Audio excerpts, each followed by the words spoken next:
as they've carried too much speed through the previous 2 corners.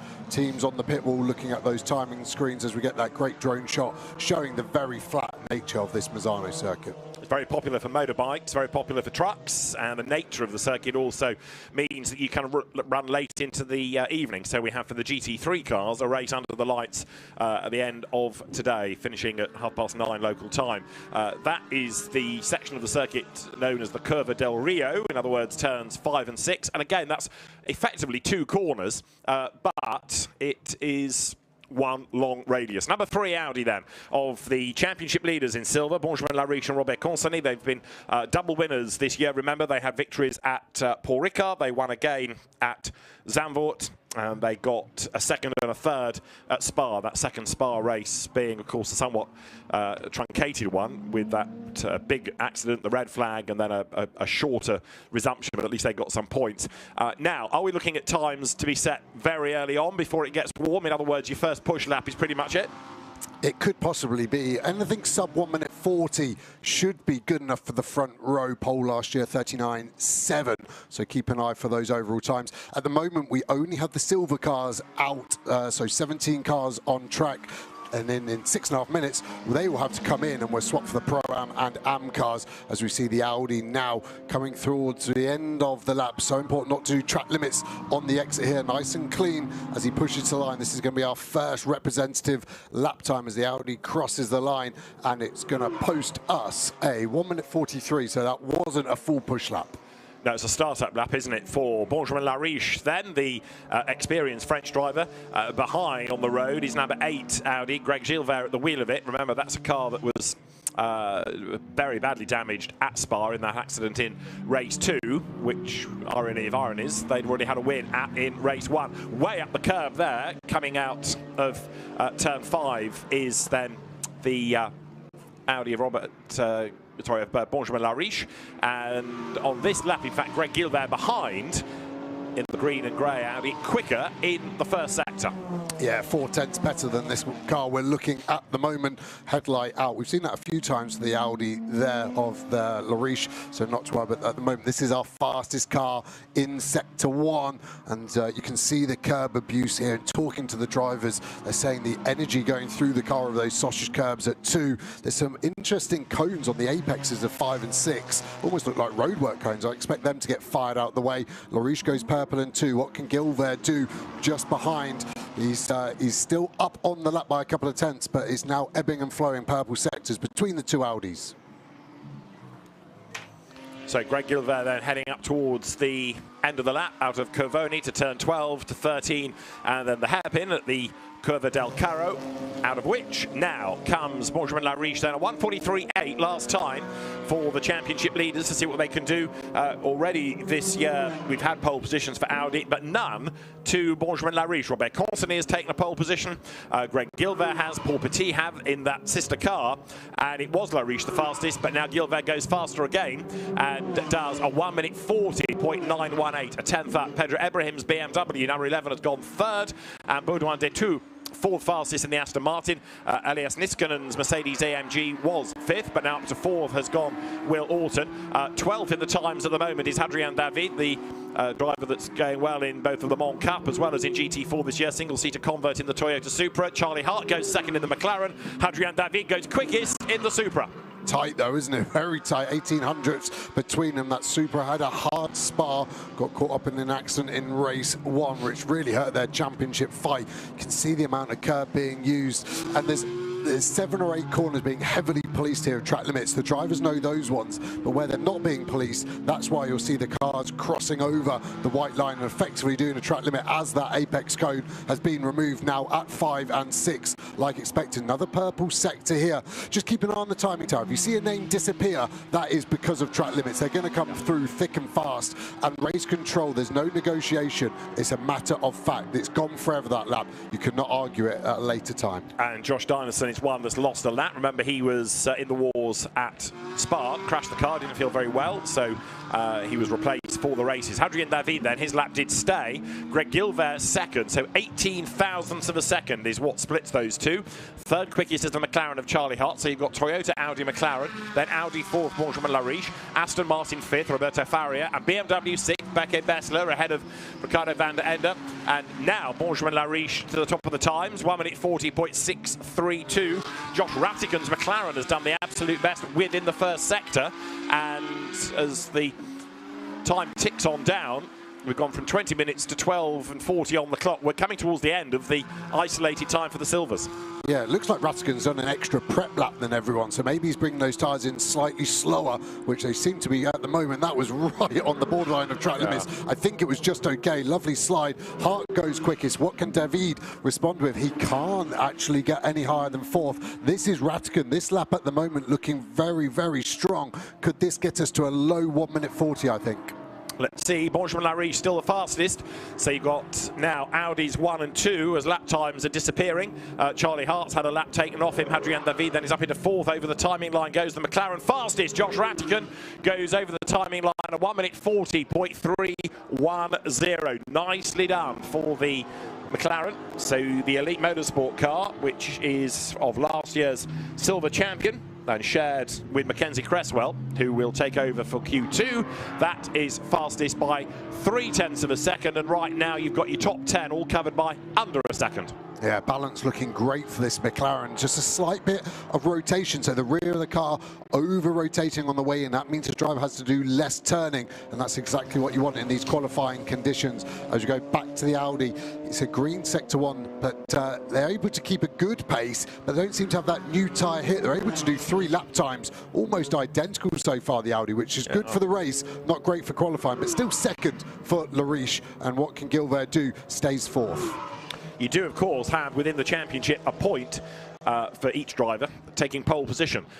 So points awarded to the car, to the 2 drivers thereof. So in other words, it is of course of relevance as we come towards the end of the championship season to try and get every point wrung out of it if you can. That's 812 McLaren of Charlie Hart that's been up and down the order. It's down to 8th, having lost laps for track limit.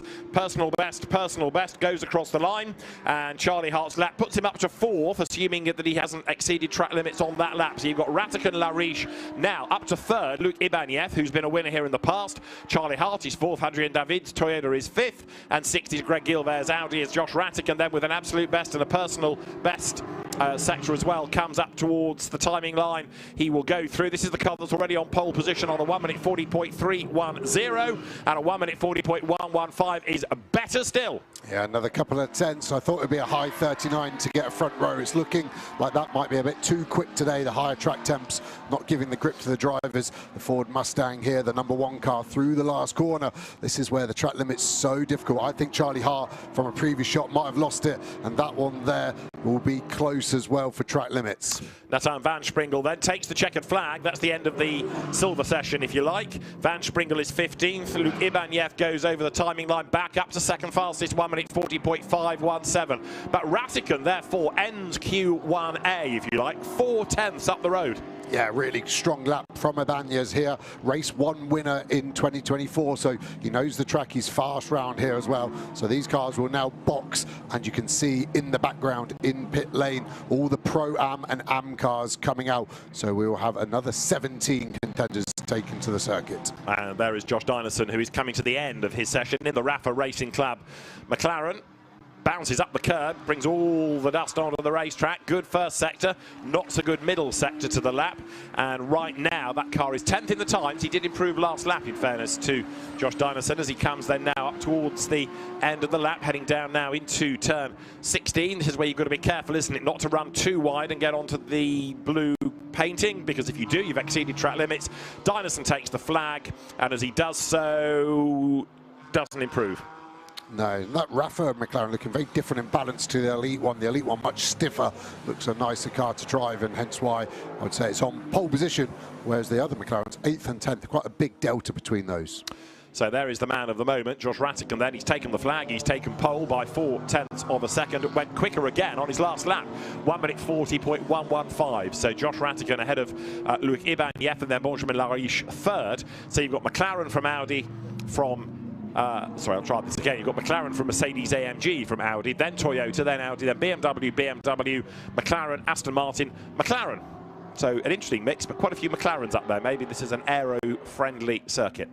Yeah, and just looking at drivers heading out in which order, so Henrik Still in the 32 Porsche will be one to watch, because obviously this will now get combined. So Rattigan is pole position, but we're only at half time.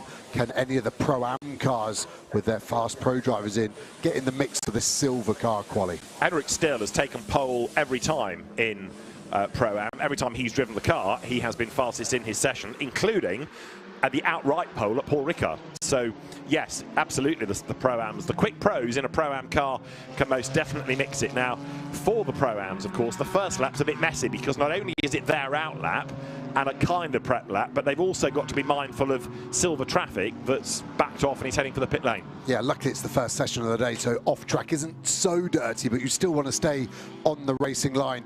And all of these silver cars, you can see in the windscreen, that number panel, if it's blue, that means they're a silver class car, so they're all on their in lap. There's Henrik Still's teammate Joachim Bolting, looking the calmest I've seen him there, and you can actually see Dave Benson as well, engineer in the foreground. So these GT4 cars don't have the garages, they're in awnings. They have to come into pit lane and basically hijack the GT3 and GT2 garages. Is there anything over the years that Dave Benbow has not engineered? He has been around for ever and a day, it feels like, massively experienced, and everything from the DTM to the British Touring Car Championship, now GT4 for Borissan Automotive. There with the long hair, you can see Robert Consani congratulating Benjamin Lariche for going third fastest, and Robert Consani just possibly making the point that I did get a pole, you know, at Zandvoort in my session. You didn't in yours, Benjamin. You've not yet had a pole. But hey, for Josh Rattigan, that's the second pole position of the season, because he also got a pole at Spa.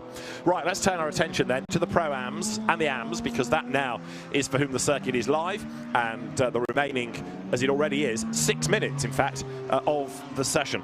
24 they're going through. That is the JSB Competition, Vinny Beltramelli and Nico Ferrarin Porsche. Now, that's a car that did have a win at Paul Ricard at the start of the year. This is Henrik Still with the ever colourful Porsche, and not only a candidate for a Pro-Am pole, but an outright pole as well. Yeah, definitely. He's got the best track position here, whole pit straight clear, so he'll work this car as hard as he can. Looks like he's definitely onto a push lap on the first fly here, avoiding those yellow sausage curbs where we saw a lot of drivers using it, flying through here.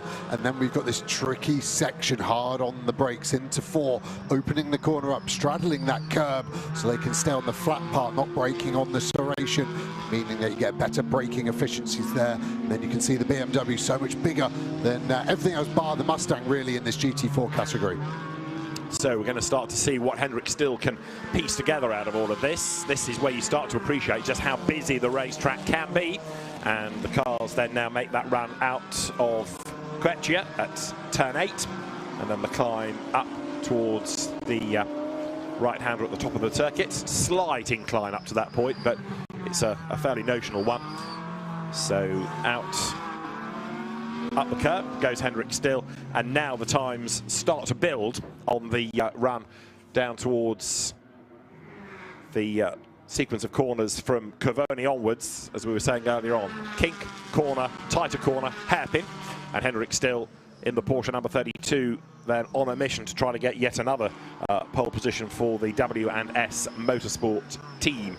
We are, of course, having lots of lap times being cancelled for track limit offences, but now the road has suddenly got a lot quieter. All the silvers are in, so Henrik Still lets that wave go, and now it should be a clear road ahead of him. We'll see what his prep lap is going to be, if you like. 4 minutes, though, he's got to press on.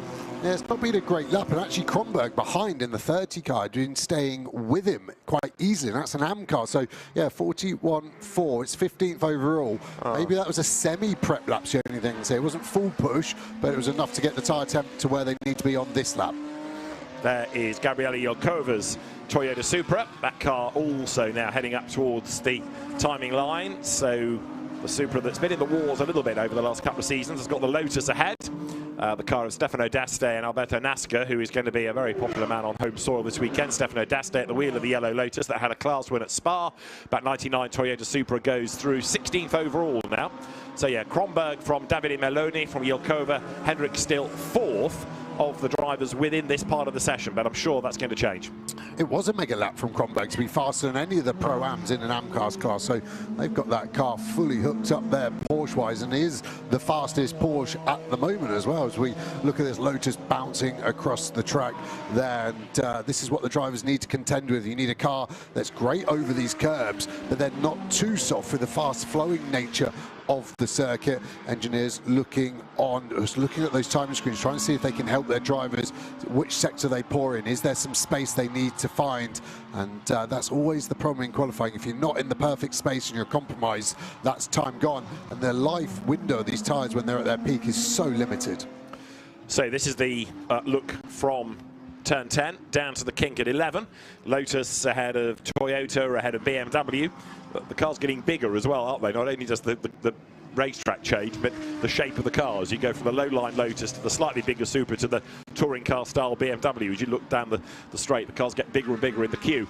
Now Victor Bouveng's BMW has gone up to 10th overall, so that is the next of those out of Pro-Am to keep an eye on, and 10th overall illustrates the point that yes, you can certainly mix it. Well, you can if you keep your lap time, because he's just disappeared back down to 37th. I was going to say there are 38 of them on the circuit, or there will be in total, and of them Julien Ripper has only now done a lap time, so Bouveng goes down to 38th. Right, let's try again. So it is still Max Kronberg then the fastest from this session, but Davide Meloni here is up to second now, 86,000 shy. Yeah, it's amazing their track limits lost and the drivers will always have an excuse, but now with the cameras it really is a matter of fact. And perhaps here it's one of the tougher places, because with the MotoGP round being here, it's very much a bike circuit, very low curbs, so as not to risk a hazard for motorbike racers.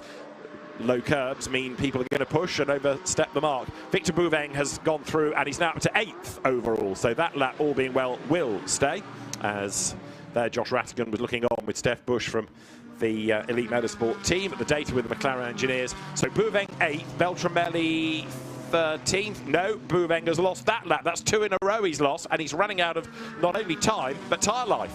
Yeah, you can see something hanging off the bottom of this 2 Porsche. I think it's the brake ducting on its front left corner. Should be okay, but the team will be worried of why that's fallen off in such fewer laps, and it will be the curb strikes just making things loose. But in a race, losing a brake duct would be a huge issue around here. Very hard on its brakes. You can just see that ducting. The teams use a different name for it, but the ducting pipe there hanging loose, and the team will need to address that before the race. So Edwin Hellstein comes over the line now in number 2 and goes up to 17th. This is number 60 BMW that we're looking at now. That's the Razzoon Northern Racing car of Gustavo Xavier. He shares it with Honda Erdem, but it's Gustavo Xavier at the wheel of it. We saw it at Spa. Comes then now through the hairpin at turn 14 and heading towards the end of the lap. So right now, the best of the Pro-Ams, Stanislav Safronov's Aston Martin, 11th overall.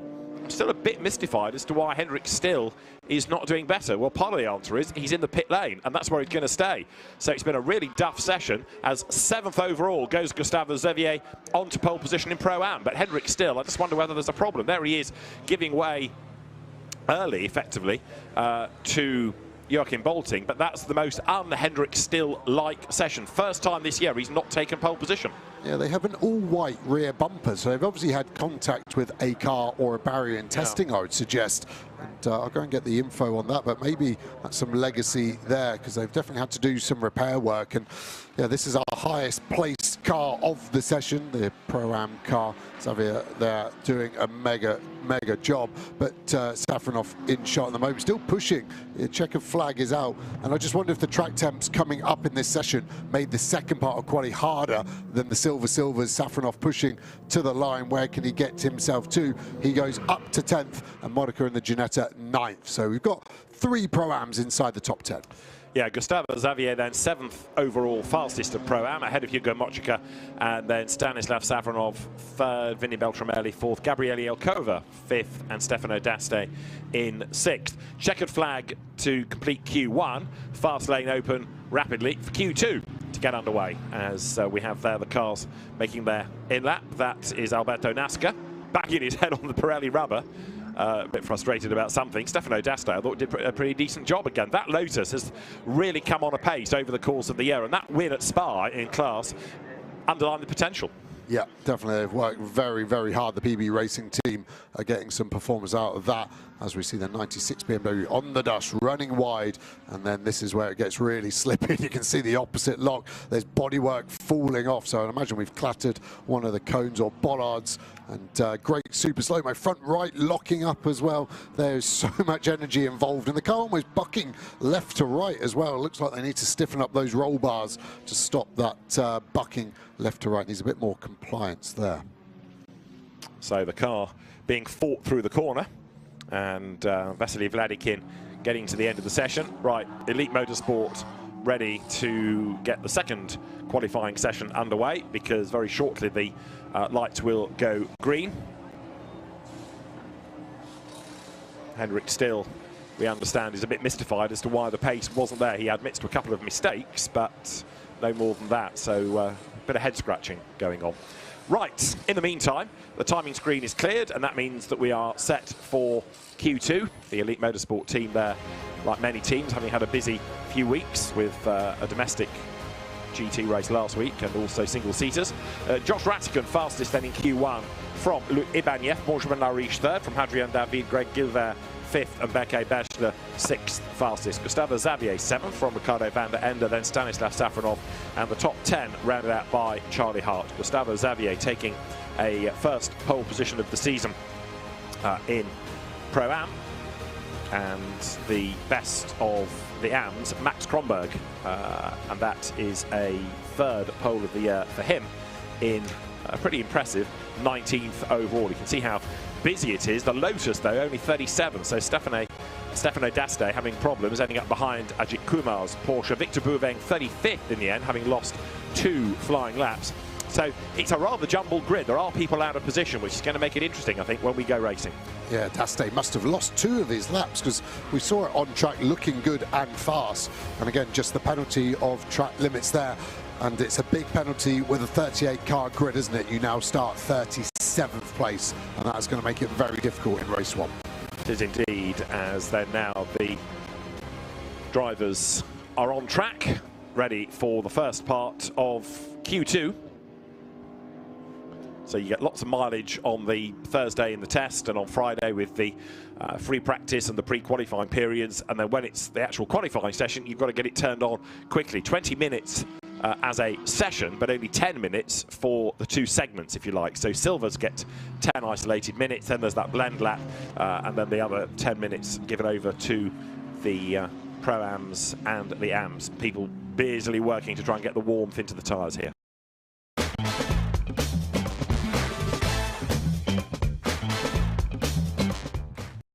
Quicker strategy in Q1 was to do 2 prep laps. So you've done your out lap, you're going to do another chill lap, and I think that's where the elite McLaren of Rattigan was strong. His first push lap was only a 1:57, so 17 seconds off, but it seemed to allow the tyre to last a bit longer and give it a better peak. Let's see if that's a strategy learned from any others. Can you actually hurt the tyre by bringing it in too soon, and in what sense? Massively, because if you push too hard, the surface, the compound gets hot, but the pressure isn't there. Right. So the tyre will stay soft, so it just wallows around, but the tyre grip's like, well, I'm ready, and it feels like it wants to pull the tyre off the rim, and you just don't get the stability. And then when the stability's there, the compound's gone off. So you need both pressure and tyre surface temp at the same time, and they don't warm up at the same rate. That's the problem. So let us see who is going to come out on top then, as you look there at Alex Papadopoulos, winner here last year with Luc Ibaniev, and he's managed to get himself some clear track space, hasn't he, in that NM Racing Team Mercedes. Others getting ready for the second part of qualifying. The Lotus will be set ready, and so also the other cars from Pro-Am and Am. And interestingly, this second session, which the Lotus will take part in 7 minutes 5 seconds, they get a slight advantage because those brakes are so hot now, 500-600 degrees. They radiate into the rim, so they can actually bleed some of the tyre pressure out just before they go out. The minimum tyre pressure, 1.4 bar, stipulated by Pirelli, can never be below that. So they will go. Jodie Fanning on the pit wall there, bit of a death symbol there, the old throat slit. Maybe no radio communications or something, but anyway, we get the Audi of Paul Petit pushing to the line. It's actually going to be a very quick first lap straight into the 41s, and it could be that yellow flag in that sector 2. Is that the problem? Yes, that's the elite McLaren, so that's the problem. And Mackenzie Cresswell, on his out lap, has come to a halt.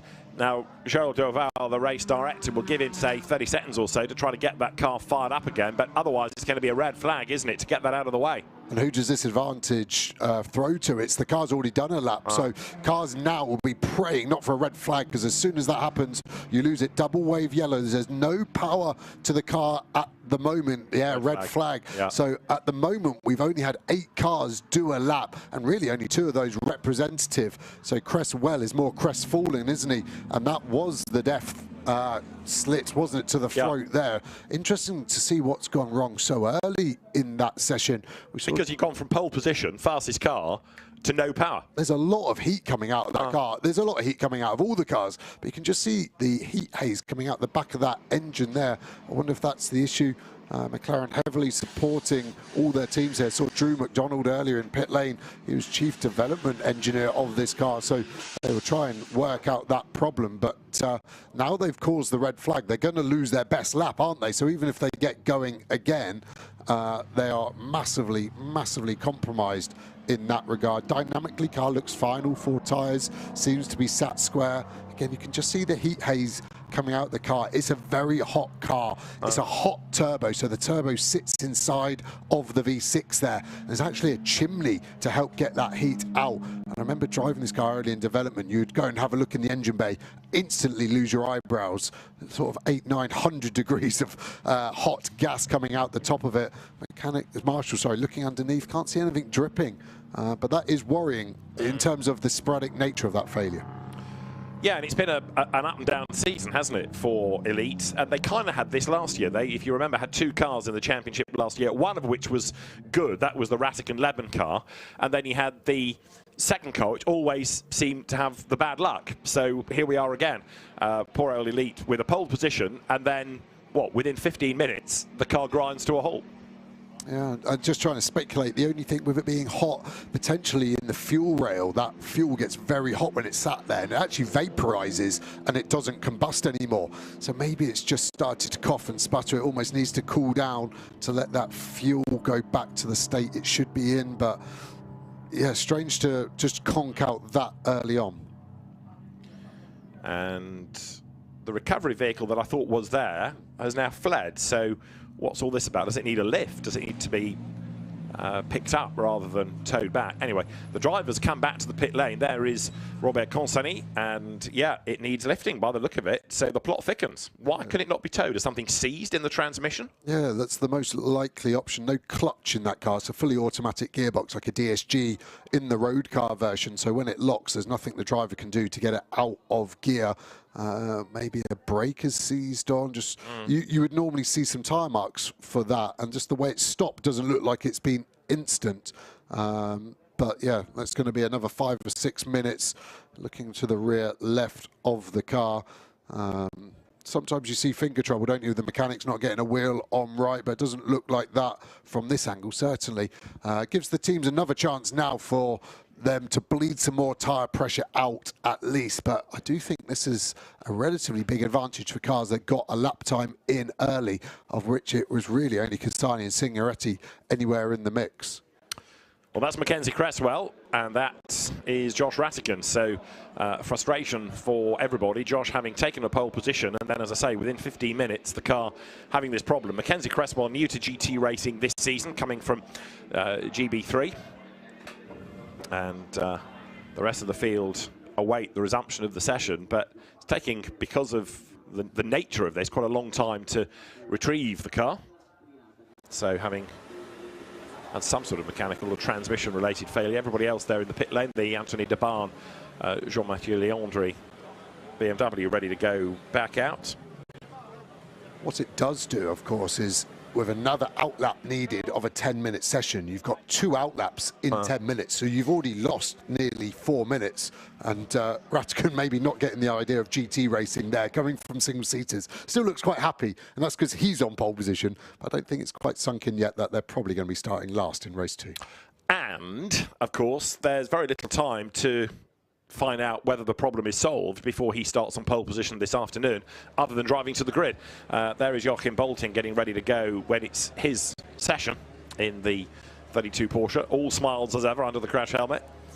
But right now, we have effectively 6 minutes of Q1 to go. It's going to be a sort of 1, maybe 2 lap scramble. Yeah, exactly. You're going to have 4 minutes of the session remaining once they get going and finish that outlap. So it's going to be very hard for these drivers to get it turned on and get those tyres back up to the temperature they need. See Daniel Nielsen there getting some coaching on the fly, and that's the important part of Pro-Am racing, is always having your AM. Helston there was the fastest Pro-Am car, his teammate, just trying to help out. So again, always nice when speak the same language, both Swedish drivers in that number 2 Porsche. And a bit of air being wafted into the car because they're hot. There's Mackenzie Cresswell, who's being brought back with the marshal back to the team in the paddock. The car will be brought to the paddock rather than the pit lane. Now, let's go to the pit lane as you see a wheel off the car there. Alex Legui is in the pit lane for us this weekend with Henrik Still first up. Hello, sir. Hello. Wouldn't be right if I didn't have a conversation with you. First things first, what's going on here? Why have you got a white bumper? No, I mean, Joe made yesterday a little mistake in the pre-qualifying, and yeah, so he just destroyed the bumper, and then we need to change to the white version, but I think for the next race it will be painted. So, is that why the car wasn't running so well during that session? It's unusual for you not to be on the top. No, to be honest, not. I mean, yesterday, for sure, I had not the driving time which we expected. I had not the quali sim what we wanted to do because, yeah, I missed the driving time. But anyway, yeah, I was struggling a bit today. It is definitely not what we expected. We tried some things at the car. It was not working out. And, you know, it's so tough here. It's so close. If something is not 100% on the point, it's very easy to, yeah, to lose a couple of tenths and you are not there anymore where you need to be. What's the biggest challenge that Misano throws out? I mean, the temperature is crazy. It's super hot in the cars, also for the quali simulation or for the qualifying now. To be honest, we just have on the peak of the tire just 1 lap, so that means we need to have a proper warm-up procedure and bring it on the point, because it's yeah, the tire is dropping already to around 5 tenths after the first lap. So it means, yeah, you need to be really on the point here. Yeah, good. All right, well, fingers crossed for a better session. Thank you. Thank you. Have a nice day. Henrik Still gives way to Joachim Bolting, and we are back in business. Now, just the car's going down to the end of the pit lane, the fast lane open. We had seen, just before we heard from Henrik Still, the McLaren, as it was being lifted, a wheel lying by the side of the road. So that kind of, and again, we're speculating, but it suggests obviously that the wheel was loose, that it was too risky to bring it back because all the load was going to go onto that side of the car through the next 3 corners. Therefore stop the car. That's why it couldn't be towed, or they were reluctant to tow it, because the wheel would have dropped off. Yeah, I think as a driver, you'd try and risk getting it back to try and fix it. I'd say I'd be wrong with that statement because of how quickly it fell off as soon as it was lifted. Would it have made it any further? I don't know, but now that's their qualifying done, just purely on the time. Even if they could get it back as the door pops back open. But just going back to that theory, yeah, okay, it might have fallen off on the remaining corners, but it got as far as the exit of turn 10. So it's 4.2 kilometres long. It had done, let's say, over half at least of the lap, but many of those were left-handers. Yeah, exactly. As a driver, I'll be thinking, I've got a lot of rights here to push it back on. Yeah. I just need to nurse it through 15, and that's the last corner anyway before pit lane, so I'll definitely get back. But yeah, the team may be scared of attracting a penalty for a wheel coming loose from race control as we go back to green very efficiently. The 78 car just off track, but the clock already ticking, of course, and these drivers need to get on with it. So it is going to be a bit harum-scarum. Henrik Still saying that you've only really got 1 flying lap, which is what Joe was suggesting a little bit earlier. And again, look, Team Speed Car getting the 2 Audis out early doors. There is the Paul Petit entry, rebuilt after that monster accident at Spa. Petit was on pole position at Paul Ricard. Greg Gilver in that same car had a pole at Zandvoort. So we know it's quick. The BMWs, and they're normally cars that go well around here, out on track. Jagish Gedich drives 11, 12 ought to be Gabriele Piana now. It is. And Robert Constany's 141.323 is the first lap of any note. Big slide there by Gedich, who did a 47.9 before the stoppage. And again, you've got drivers weaving around to get the warmth into the rubber. Number 8, Audi, Paul Petit's car, brand new chassis in fairness for the weekend. If you saw the Spa second race, you'll know just how much damage was done, and it was beyond repair, confirmed by the team. So it is a new chassis, and therefore that test yesterday and Thursday, very important indeed. Number 1, Ford Mustang, Michael Haverantz now at the wheel of it, taking over from Nathan van Springel in the Grunt & Go Mustang. They sound fantastic, these cars. And the Academy Motorsport one, of course, the double winner early season, Eric Evans and Marco Signoretti winning in France and Holland. Yeah, and getting held up by the Aston. I thought he had his indicator on, looked like he was letting him go. Now the Mustang suddenly needs to check up and try and find some space as the drivers for the second part of this quali pensively wait. Not all of them. One team have got a bit caught out by the red flag. Number 97, which is Mats Olsen, has gone out in the wrong session.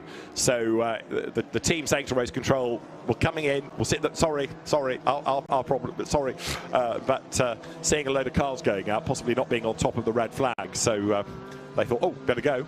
Cars are going out, but realising it was the wrong session. So the 97 BMW will have to come back in. I think also the Brunhagen's Toyota is in the same situation. However, the Audis push on, and there you've got then Paul Petit. Let's see what he can do. It would be calmer in a sense, wouldn't it, if this could bounce back with a victory after the big disappointment and that big accident that the team had at Spa. Yeah, and we see these Audis now running in reverse order to Q1. And do you think that's like F1? You see the lead car, and then they have to swap to even out the effect of the slipstream. Maybe I'm reading into it too much, but at the moment, Consani's on a much better lap in the second place Audi at the moment. This could be something very fruity. I think this is going to be a low 40 straight off the bat, and they will get time for 2 more laps. They will get the checkered flag with 10 minutes remaining on the clock. So here they come then. You've got not only absolute bests coming from Robert Consani, and a sideways Paul Petit bounces over the curb, but Benjamin Lassen's BMW doing purples as well. Over the timing line then goes Paul Petit, goes fastest, but for how long? He does an absolute best last sector. Then Robert Consani goes quicker by 0.8 of a second. Wow. 0.891 faster. But Benjamin Lassen here in the BMW, wide up the curb, coming out of turn 16, heading towards the timing line. Will break the beam, and Lassen goes second, in fact, splits the Audis. Benjamin Lassen does a lap just under 4/10 slower than Consani. So Robert Consani doing a really fine job as you look now at number 15, which is Alex Papadopoulos, winner here last year. And he's now making that push up through turn 13. Yeah, car looking good for him at the moment. This could be a lap for the top 6. Aston Miller in 4th. He was just in front of Lassen on track. Lassen's done a purple sector 1. Papadopoulos not using much of the entry curve there. Most cars seem to be opening up the last couple of corners. He does that at the last corner at 16. Stays legal there. Consani's lap, interestingly, 3 thousandths faster than the Q1 time of Rattigan. And Papadopoulos does go top 6, 4th with that lap, 141.2. Seeing how Gabriele Piana is getting on, 7th in the BMW, that's all. As now, with a minute and a half, the fast lane opens for the Pro-Ams and the AMs. Piana is a double winner here in the past, and at the moment, 7th fastest, so there's more to come. Benjamin Lassen, again, trying to build the lap together. Absolute best first sector, personal best second sector. There is a little bit of traffic up the road, though, for the Grunt & Go BMW. It's the 81 McLaren, is it not, that he's going to have to think about. Aston Miller at the wheel of it. Here is Lassen. Then through 13 into the hairpin at 14. Lassen's lost his previous lap, hasn't he? He's now not got a lap time, so this one needs to count. His next one will be his last. Luckily for him, it looks like this lap would have been quicker than the previous one deleted. It was that last corner, I think, he went too wide at. Looked good this time, though. Over the timing line and goes 4th fastest, so that's good-ish, really, rather than good. I mean, it's there or thereabouts, to use that ghastly cliche that says you're sort of good but not good enough, really. I'd have thought Lassen would have gone better than that, but maybe he was being careful just to stay within the track limits. Here is Alex Papadopoulos, only 7th at the moment with that Mercedes AMG, the American driver then now heading up towards the end of the lap. Good first sector, but he's lost quite a bit in the middle. Yeah, tyres starting to drop off. Now it's going to be close to see if he can actually squeeze another lap. He's got to get across the line in the next 10 seconds. It is really nip and tuck if he's going to get that. Does he need it? Is this lap going to be strong enough to lift him into the top 3 rows of the grid? And I think he's just going to squeeze another lap by half a second. That's very, very tight indeed. But he went across the line 6th fastest for Papadopoulos. And that was partly because of another lap time disallowed for Clement Zeiler, the Swiss driver.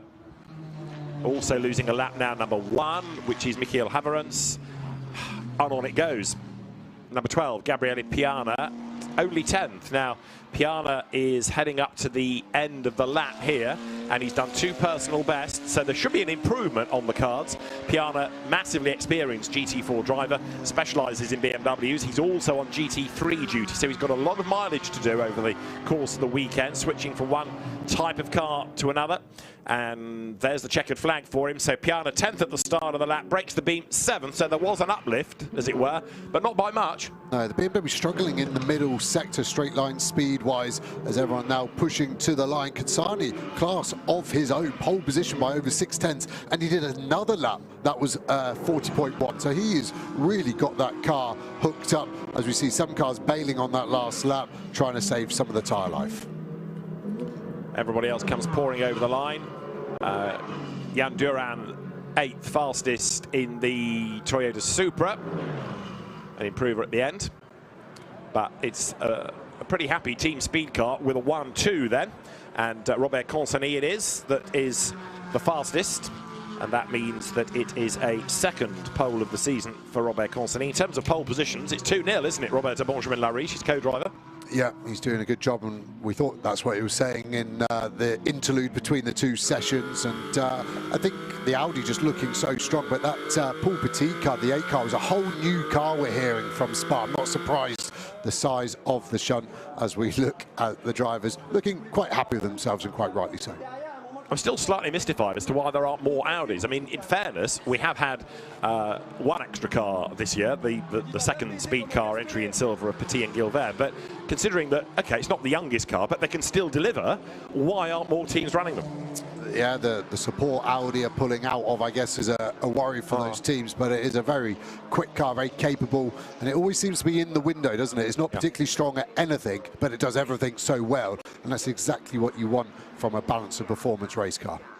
Yeah, it's never weak and it's never the standout, but it just delivers. Plug and play, that car. Right, the second part of the session then is already underway. You can see Joachim Bolting, you can see all these delectable Cayman 718s getting themselves together, including then the car that has got the charismatic Joachim Bolting at the wheel heading the queue, and that did have an accident in testing, hence the rear not looking quite as the rest of the livery will be. I think it'll grow over the course of the weekend, but Joachim Bolting here, as ever, a man to watch. Now, pole positions in Pro-Am, we talked about Henrik Still being the man to watch. Well, in terms of the drivers on track now, keep an eye on Alberto Nasca, because he's had a couple of poles in the Lotus.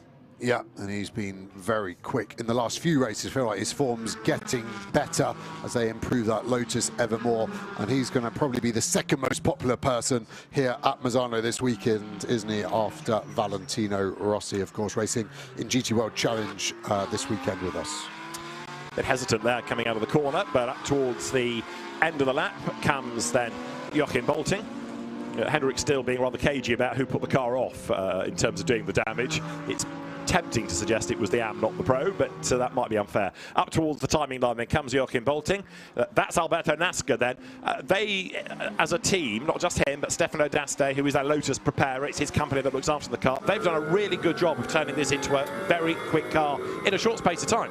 Yeah, they had that problem at Spa with it, but pace-wise, car very good as we ride on board through turn 16 this last corner. The exit is hard to keep legal. He does do that. Nasca shifting up to 4th gear on the line. What can he do lap time-wise? Good enough for 16th at the moment. 42.1. Expect him to find another half a second or so. But he is fastest in this group.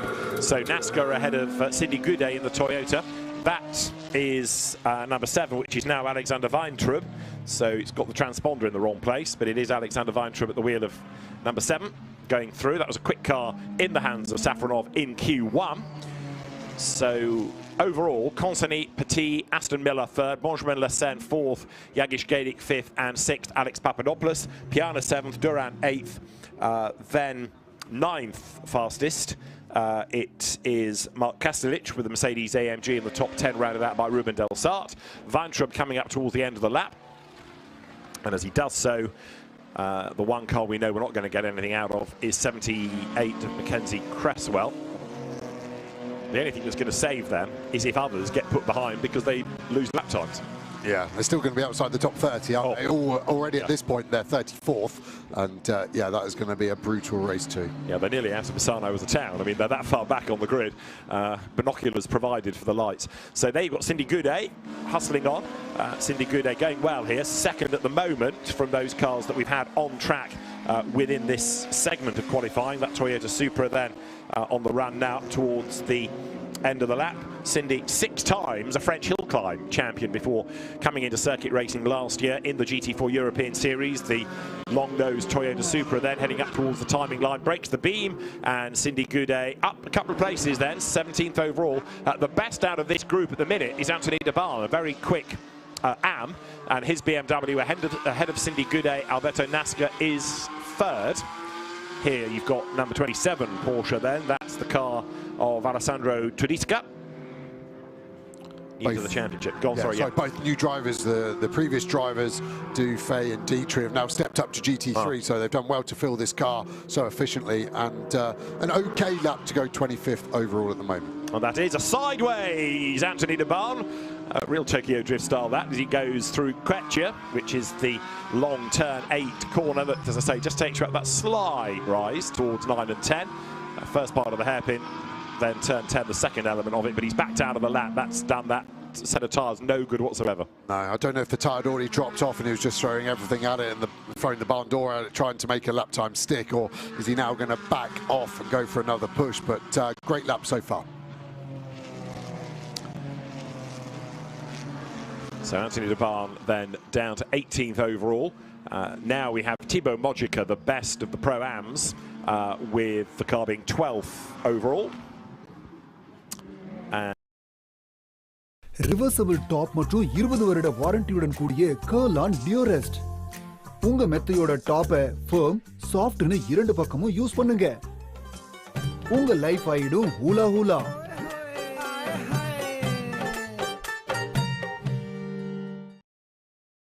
Agoda पे मिलेगा great offers on domestic and international hotels with no stress booking. Pace as well. So Mojica coming up towards the end of the lap here.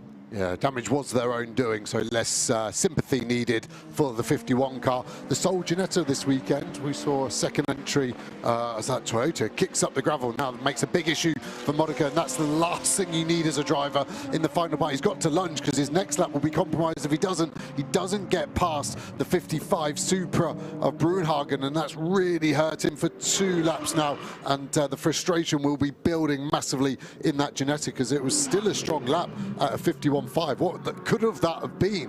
I think that would have been a 140. That would have put him inside the top 5 cars overall, and that is an awful turn of luck for the Ginetta. So flag is imminent. 2 more minutes. That's all on the clock.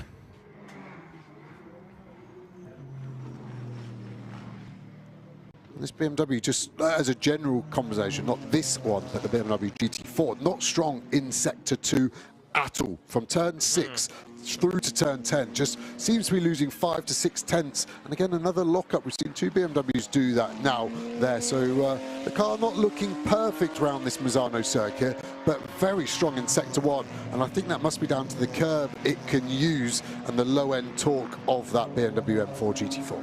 So you're looking at the BM in the hands of senior now, Paolo Meloni, coming up towards the end of the lap. Let's get him across the line first of all. 36th he was, up to 16. That's a big, big improvement. Whereas Alberto Nasca did a very nice first sector, but seems to have lost a big amount of time in the middle. Yeah, same as the BMW, isn't it? Sector 1 seems to be good. Go on board. Let's have a balance check here. Looks okay through corner exit. How does the car get in? Again, looks slightly nervous on rear. Now got to get the car over to the right. Use the bit of the curb on the right. Smash the curb on the left. Open this corner up. Straddle the curb. Not riding the apex curb well there. Straddles it nicely, Nasca here. Smash, and then don't use too much. The rear of the car giving up. I hope that was legal for him. He's pushing to the line. He's going to get one more lap. But yeah, the rear tyre definitely dropping up to 10th now for Nasca, and the fastest in Pro-Am. So the flag has just under half a minute. You can see the clock ticking on down, 25, 24, 23 seconds as Nasca hustles on. Ajith Kumar, meanwhile, in the Porsche, He's the slowest of those that have done a time, but again, this is yet another new venue for him. He looks quick, actually, to the eye. You're on board with the Indian Actor now, coming up towards the timing line, goes through, breaks the beam, and that lap for Ajith Kumar, a 45.4, I'm afraid, slightly down on what he did earlier, only by 100th, so no improvement. Yeah, and we saw this at Spa when we rode on board. He's just quite nervous with his hands. Look at all the micro adjustments he's making. He's not sure how much front end grip he's got, so he's trying to feel it through the wheel, and that naturally then unsettles the car. You want to turn in with one constant radius, bang the lock in, take the lock off, full throttle, go. And at the moment, in his infancy of his racing career, he's still trying to learn what the car is saying to him. So we have the flag out as you ride down towards Quechia then with Ajith Kumar. Hard on the brakes, down through the gears, and this is a long left. And he's not maximising entries either, so he needs to open these corners up. We say that a lot, and it's a bit of a throwaway comment as a racing driver. What does that mean? You open up, you try and make the angle as acute as possible so you can carry more speed, because the corner effectively isn't as sharp. And if you give a meter here and just caught the limiter as well there on an upshift, and that then hurts you all the way down this long, long back straight. So there's just all these little nuances of driving a race car that you have to learn, and it doesn't come overnight. And that is the most frustrating part for any successful person, and that's why AMs love motorsport. They don't understand it in a night, and that's why they come back for more. So Ajith Kumar comes up towards the end of the lap, the end of the session. Everybody else coming over the line, taking the checkered flag, and lots of talking points, but one is the up and down fortunes of the number 78 McLaren. So research to be done over the next few hours to get to the bottom of the problem for all of us. Up towards the timing line comes Ajith Kumar, and as he goes through that lap is a 46.1, I'm afraid a little bit slower. He has gained a position though, because yes. Maloney has lost his lap to track limits. This was the board car we were on board before Kumar, running very, very wide, and this is where we saw that super kick up the gravel on the exit as well. Great super slow-mo, non-symmetrical wheel colour, which is bad for my OCD there, and I assume they've buckled a rim in testing and have had to just grab a black one out of their spare parts. But not a bad session from NASCAR there. It was relatively up and down, track limits lost, but ended up 15th, third in class. As there, the field will come back towards the pit lane, including the number 20 BMW, that car in the hands of Lucas Sugliano for Q2. So it is pole position for Robert Consani, and Robert is with Alex in the pits. Well, you're determined to extend that silver lead even more here in Misano. That was a very nice qualifying session for you. Audi's obviously feeling strong. Yeah, I'm happy because I make the pole position, so it's the best result ever. It's the second time last year I make the pole position also. It's difficult because you start and after one lap you have the red flag and you need to be concentrated during the restart. It's not easy, but I do it. I'm happy. How tricky will it be to convert it to a win here? I hope score a maximum point because I play the championship and not the race, so we need to score a maximum point for keep the lead. Good. Nicely done. Bye-bye. So bravo, Robert Consani taking pole position in the end by over 0.6 of a second, and from the sister car. So let's have a look at the order then. Robert Consani fastest for the second race of the weekend from Paul Petit, and then after the Audi 1-2, it is McLaren third, Aston Miller ahead of Benjamin Lassen's BMW, another BMW fifth, the Vyagish Gadik, and then sixth fastest, the Mercedes of Alex Papadopoulos, going better. This seems to be a circuit that suits him. Gabriele Piana seventh from Jan Duran, another with the Mercedes AMGs next, Mark Kastelich, and then the best Aston 10th for Ruben Belsart. Callum Davis 11th ahead of Thibaut Mojica, Clement Seiler and Michael Loboda, with Alberto Nasca 15th fastest. Thibaut Mojica quickest in Pro-Am from Loboda and then Nasca. And if you find 21st quickest BMW, you get to the best of the AMs. Anthony Debarn ahead of Philippe Talamy, and then Daniel Bickler is the third of the AMs. No time recorded by number 78, Mackenzie Cresswell, having those dramas on the outlap effectively. So that car grinding to a halt, and we'll have to start at the very back of the grid. It's going to be a difficult second race tomorrow for the Elite Motorsport team. GT4 then will race today and tomorrow, and the first race for the cars is going to be at 1:45 local time this afternoon, and then they race again tomorrow at 11:40. So daylight races for the GT4 teams. Qualifying in the GT4 European Series was always going to be busy, and with the session split will allow the Silvers the track time on their own, and then the Pro-Ams and Am cars their isolated session. It was the Silvers first on track, as it was an impressive Q1 by Josh Rascombe, the reigning silver champion, able to push and indeed able to make sure that that was the quickest car in the 10-minute period that was afforded to the two divisions. Also looking good, Gustavo Xavier, who was on target for a class pole position in Pro-Am. First time Hendrik Still has not been fastest.